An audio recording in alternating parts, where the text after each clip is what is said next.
নমস্কার বন্ধুরা, রিনার রন্ধনশালায় আপনাদের সকলকে স্বাগত। আজ আমি আপনাদেরকে ঘরেতেই একদম দোকানের মতন পারফেক্ট সুজির দিয়ে টোস্ট বিস্কুট বানিয়ে দেখাবো। খুব সহজেই কিন্তু আপনারা একদম পারফেক্ট দোকানের মতন মুচমুচে এই টোস্ট বিস্কুটগুলো ঘরেতেই তৈরি করে নিতে পারবেন। দেখুন, তার জন্য এখানে আমি একটা মিক্সির জার নিয়ে নিয়েছি। এবার এই মিক্সির জারটার মধ্যে আমি দিয়ে দিচ্ছি এরকম কাঁচের বাটির 1.5 বাটি সুজি। দেখুন, প্রথমে 1 বাটি আমি দিয়ে দিলাম, পরে আবার হাফ বাটি সুজি আমি এর মধ্যে দিয়ে দিলাম।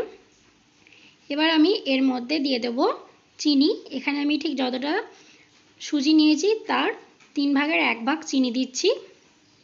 চিনি দিয়ে দিলাম। এবার এটাকে আমি একটা পাউডার বানিয়ে নেব। দেখুন, আমি এটাকে পাউডার বানিয়ে নিয়েছি। খুব মিহি পাউডার কিন্তু এখানে হয়নি, সুজিটা একটু দানা দানা থাকবে।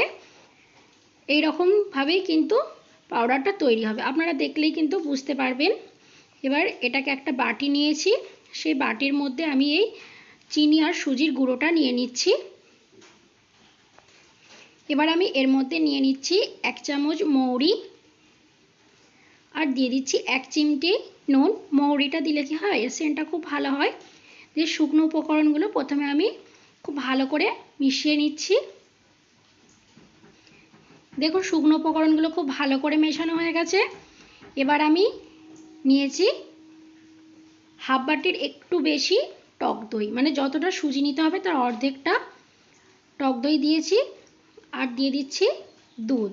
এখানে দুধটাকে আমি আগে থাকতে জাল করে একটু ঘন করে নিয়েছি, দিয়ে ঠান্ডা করে মানে নর্মাল টেম্পারেচারে এনে আমি এর মধ্যে দিয়ে দিচ্ছি 1.5 বাটি দুধ আমি এর মধ্যে দিয়ে দিলাম। যে সমস্ত কিছুকে আমি একটা হ্যান্ড উইক্সের সাহায্যে খুব ভালো করে মিশিয়ে নেব।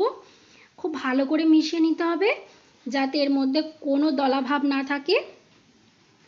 দেখুন, খুব ভালো করে আমি এটাকে মিশিয়ে নিয়েছি। এর মধ্যে কিন্তু আর কোনো রকম লাম্পস বা দলা ভাব নেই।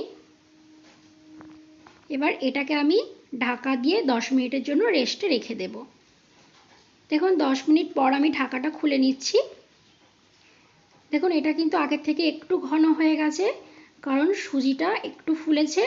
ঠিক এই রকম ঘনত্বেরই কিন্তু ব্যাটারটা আমাদের রেডি করে নিতে হবে।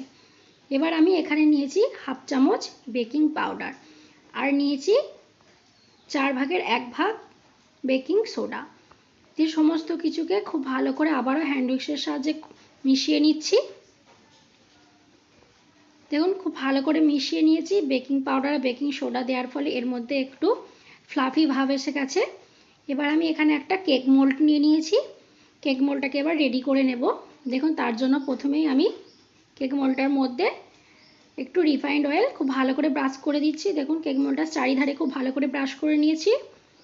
এবার কেক মোল্ডার মাপ করে আমি একটা সাদা কাগজের টুকরো কেটে নিয়েছি, দিয়ে সেটাকে এর মধ্যে দিয়ে আবারও উপর থেকে ভালো করে অয়েল ব্রাশ করে দিলাম। দেখুন, কেক মোল্ডটা কিন্তু এখন আমাদের একদম রেডি হয়ে গেছে। এবার যে ব্যাটারটা আমরা করে রেখেছিলাম সেই ব্যাটারটা এর মধ্যে আমি আস্তে আস্তে করে ঢেলে দিচ্ছি।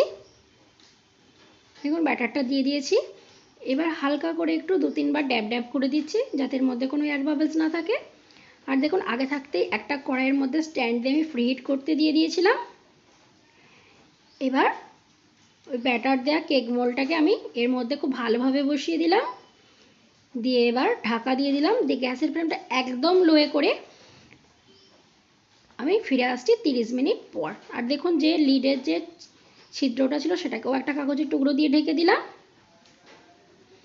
দেখুন, ফিরে এলাম মোটামুটি 35 মিনিট পর।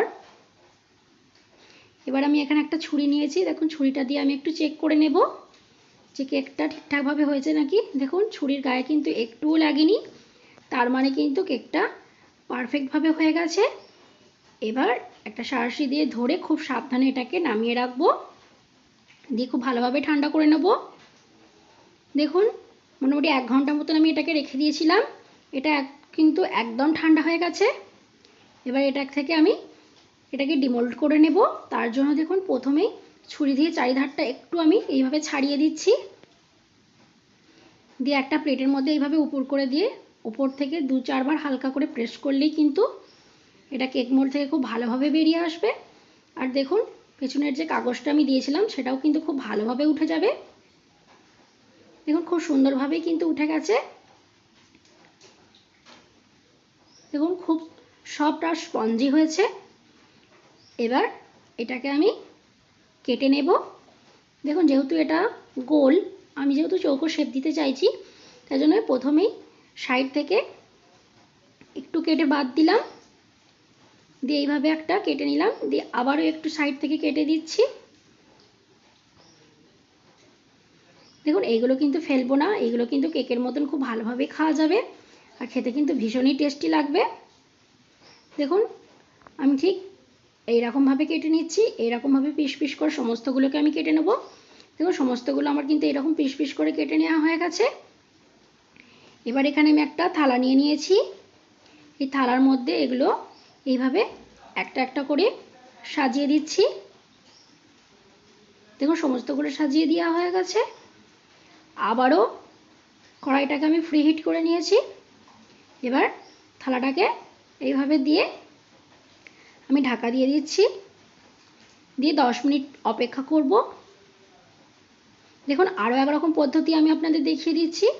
গ্যাস অন করে আমি একটা তাওয়াকে খুব ভালোভাবে গরম করে গ্যাসের ফ্লেমটা একদম লো করে দিয়েছি, দিয়ে এইভাবে পিস করে রাখা বিস্কিটগুলোকে আমি এর মধ্যে দিয়ে দিয়েছি, দিয়ে এইভাবে উল্টে পাল্টে কিন্তু খুব ভালো করে আমি এগুলোকে সেঁকে নেব যতক্ষণ না ক্রিস্পি হচ্ছে। দেখুন এরকম লাল লাল করে আমি সেঁকে নিয়েছি।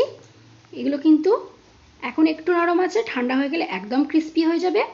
আর এধারে দেখুন যেটা আমি কড়াইয়ের মধ্যে করতে দিয়েছিলাম সেগুলো দেখুন এক ধারটা 10 মিনিট পর এক ধারটা উল্টে দিচ্ছি, এইভাবে উল্টে পাল্টে লাল লাল করে নেবো এগুলোকে। দেখুন তৈরি হয়ে গেছে এগুলো। এবার দেখুন কতটা ক্রিস্পি হয়েছে। তো বন্ধুরা রেসিপিটা ভালো লাগলে একটা লাইক করে আমার চ্যানেলটাকে সাবস্ক্রাইব করে দেবেন। আজকের মতন এই পর্যন্তই, ধন্যবাদ।